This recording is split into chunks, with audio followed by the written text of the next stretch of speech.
السلام علیکم۔ کراچی والے تیار رہیں، مختلف سمتوں کی ہوائیں آ رہی ہیں۔ آئندہ 3 روز کے دوران گرمی بڑھنے کی پیشگوئی کر دی گئی۔ کیا آپ حالات حاضرہ سے آگاہی حاصل کرنا چاہتے ہیں؟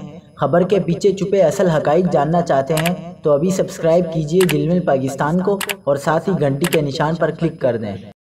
آپ کو بتاتے چلیں کہ محکمہ موسمیات کا کہنا ہے کہ اگلے 3 روز کے دوران شہر کا مطلع صاف اور تیز دھوپ رہے گی۔ اس حوالے سے محکمہ موسمیات early warning centre for heat wave کا کہنا ہے کہ منگل اور بدھ کو شہر قائد کا زیادہ سے زیادہ پارہ 34 ڈگری اور کم سے کم پارہ 21 ڈگری سینٹی گریڈ تک بڑھ سکتا ہے۔ محکمہ موسمیات کا مزید کہنا ہے کہ شہر قائد میں آئندہ 3 روز کے دوران 2 مختلف سمتوں کی ہوائیں چل سکتی ہیں۔ رات سے صبح بلوچستان کی شمال مغربی اور دوپہر کو سمندر کی جنوب مغربی سمت کی ہوائیں چلنے کا امکان ہے۔ شمال کی خشک اور آلودہ ہوائیں بھی چلیں گی، لہٰذا اس دوران احتیاط کریں، گھر سے باہر ماسک کا استعمال کریں۔